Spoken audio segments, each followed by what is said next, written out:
Halo Bun, welcome to video laporan praktikum 2 Program Studi Kesejahteraan Sosial FISIP USU.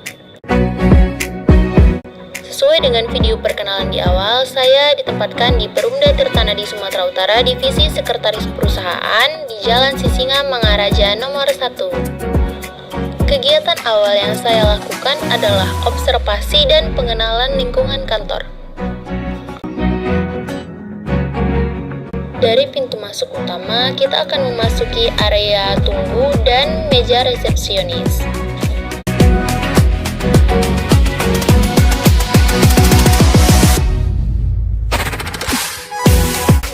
Di lantai 1 terdapat ruangan per divisi seperti divisi sekretaris perusahaan dan divisi umum. Naik ke lantai 2 terdapat ruangan direksi, ruangan rapat, dan ruangan divisi sumber daya manusia. Di samping gedung utama terdapat masjid, lalu di belakang gedung utama terdapat laboratorium dan ruangan divisi lainnya. Selanjutnya, di lantai 3 terdapat ruangan divisi lainnya seperti divisi anggaran, divisi keuangan, dan divisi penelitian dan pengembangan. Masing-masing lantai terdapat lift yang menghubungkan dari lantai 1 hingga ke lantai 4. Di lantai 4 terdapat aula. Ini adalah ruangan divisi sekretaris perusahaan di mana saya ditempatkan.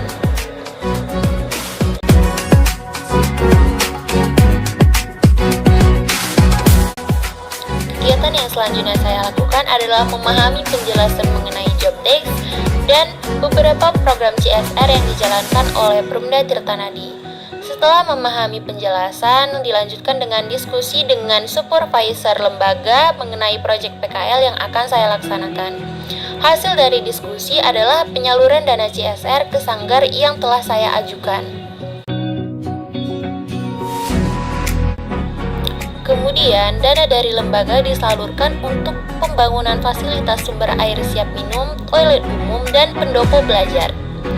Dalam proses persiapan proyek, saya turut membantu pekerjaan di kantor pusat Perumda Tirtanadi. Saya memilah program CSR yang sudah selesai, yang masih berjalan, dan yang belum berjalan. Dalam proses tersebut, saya dibimbing dan diberi arahan oleh supervisor. Kemudian, saya juga membantu membuat data arsip berita mengenai Perumda Tirtanadi dari media cetak dan media digital.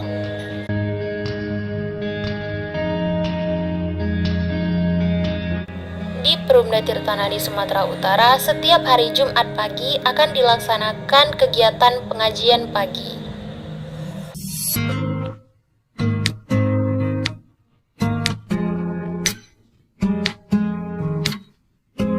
Selain kegiatan di kantor, saya juga tidak lupa untuk mempersiapkan diri dan menyusun beberapa pertanyaan yang akan ditanyakan kepada penanggung jawab Sasude, yang merupakan sanggar tempat saya melaksanakan proyek PKL.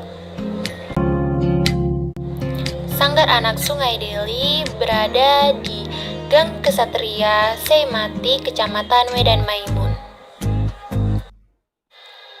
Tahap awal, saya melakukan observasi dan pengenalan lingkungan sekitar Sanggar Anak Sungai Deli. Dari yang terlihat, saya menilai bahwa kondisi lingkungan sekitar sudah tergolong bersih. Namun, masih terlihat berantakan. Di awal masuk, kita disambut oleh warung warga dan kemudian teras untuk anak-anak belajar. Di sampingnya terdapat mini stage tempat melaksanakan kegiatan malam puisi dan pentas seni. Kemudian di sampingnya terdapat Sungai Deli. Di bagian atas sanggar terdapat ruang penyimpanan alat peraga serta alat-alat musik. Di sini alat musiknya tergolong cukup lengkap. Selain itu, di sini juga terdapat perpustakaan mini tempat menyimpan buku-buku hasil donasi.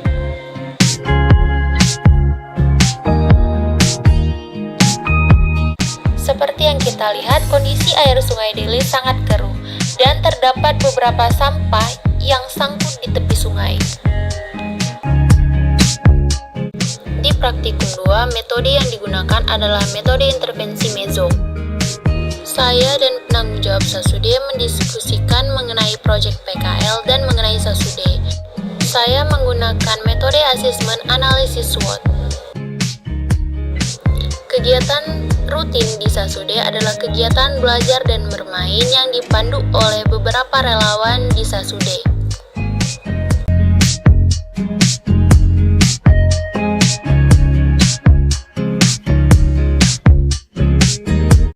Yang menjadi fokus Sasude adalah edukasi dalam hal pengembangan minat dan bakat serta kreativitas anak. Anak diberikan kebebasan dalam mengekspresikan minat dan bakatnya. Salah satunya adalah pertunjukan teater serta kegiatan sastra.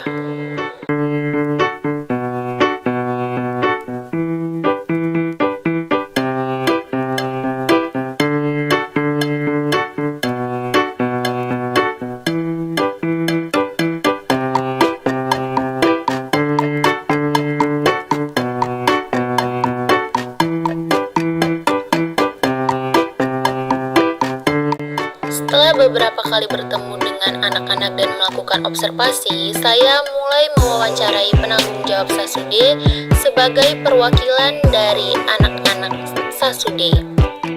Potensi yang dimiliki oleh anak-anak Sasude adalah kemauan dan keingintahuan anak-anak mengenai edukasi pengembangan diri. Dari hasil asesmen yang tertera di video, saya membuat poster mengenai air dan cara kita memanfaatkannya. Tahap selanjutnya yaitu tahap perencanaan dan pemformulasian rencana.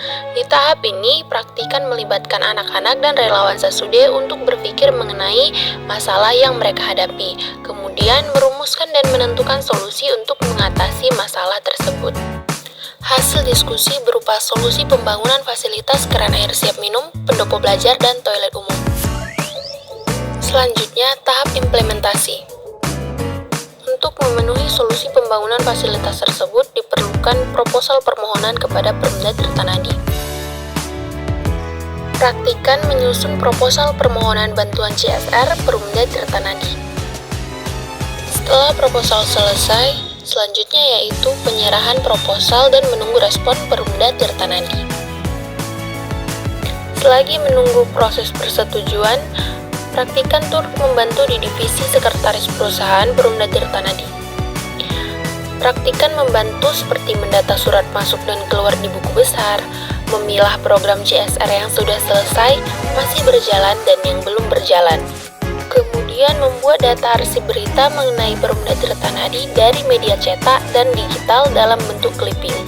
Lalu membantu membuat salinan berkas dan surat-surat penting, serta membantu menyusun dan menyortir berita terkait Perumda Tirtanadi Sumatera Utara. Setelah proposal pembangunan fasilitas disetujui, selanjutnya yaitu proses transfer dana yang dilakukan oleh Perumda Tirtanadi. Lalu, dengan ini, pembersihan lokasi pembangunan mulai dilakukan.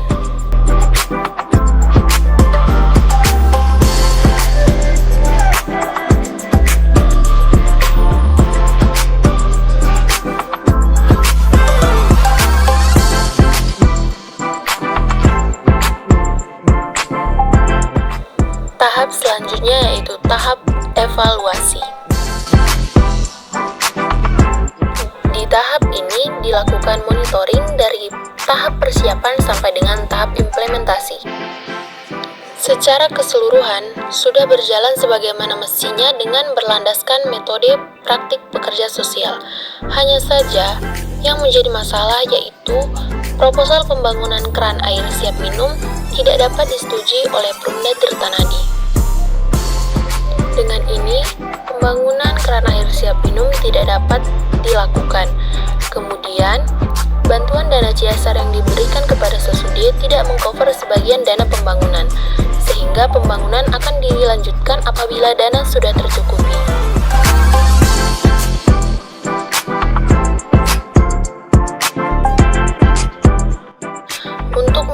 mengatasi masalah ini, solusi yang dilakukan yaitu kegiatan anak-anak Sasude dilakukan di teras dengan memaksimalkan jumlah anak serta membuat jadwal rutin setiap harinya dengan kelas ajar yang berbeda-beda.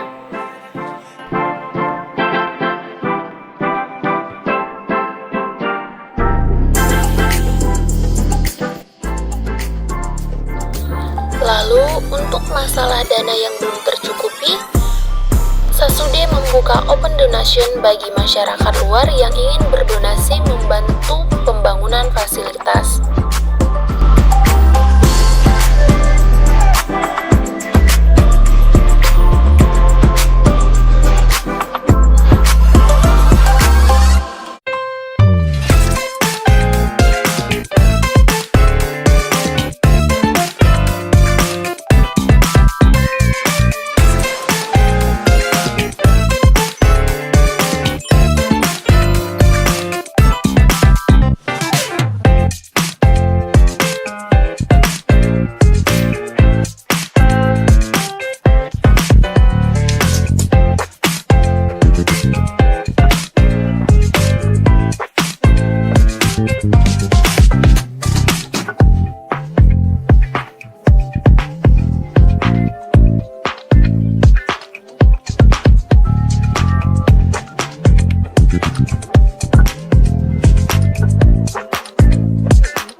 Terakhir yaitu tahap terminasi, di mana merupakan tahap untuk mengukur apakah proyek berhasil dilakukan atau tidak, dengan melihat komunitas sasaran sudah mampu mandiri dalam mengatasi masalahnya.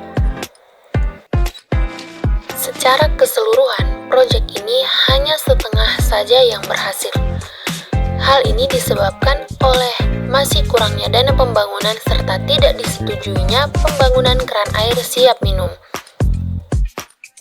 Akan tetapi, open donation untuk pembangunan fasilitas pendopo belajar dan toilet umum akan terus dilakukan hingga dana yang dibutuhkan terkumpul sepenuhnya, sehingga pelaksanaan pembangunan dapat dilakukan.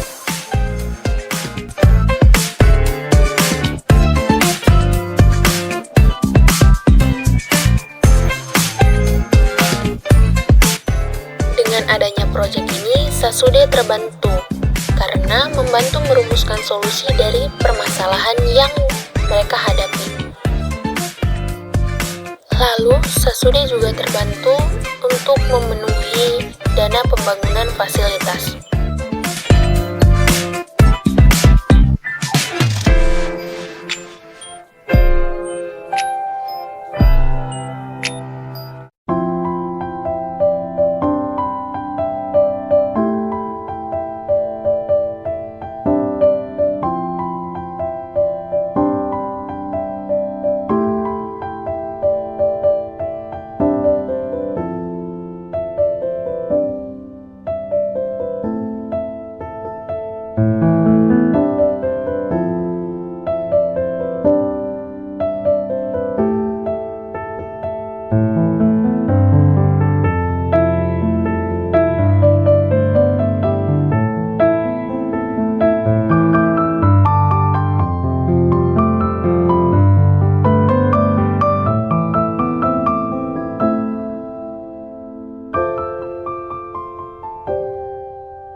Sasude termasuk komunitas yang mandiri, karena mampu berdiri sendiri menjalankan segala kegiatan swadaya edukasinya, bahkan sering bekerja sama dengan stakeholder-stakeholder lainnya. Lalu, Sesude juga sering mengadakan kegiatan yang dilaksanakan oleh mahasiswa dengan menjadikan Sasude sebagai sasarannya.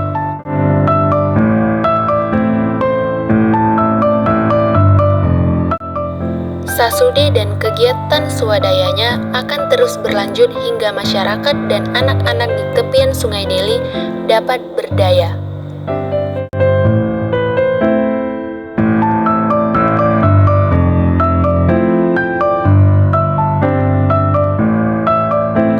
Akhir kata, praktikan berterima kasih kepada dosen mata kuliah dan supervisor PKL, Perumda Tirtanadi Sumatera Utara, dan Sanggar Anak Sungai Deli. Sekian dan terima kasih. Thanks for watching.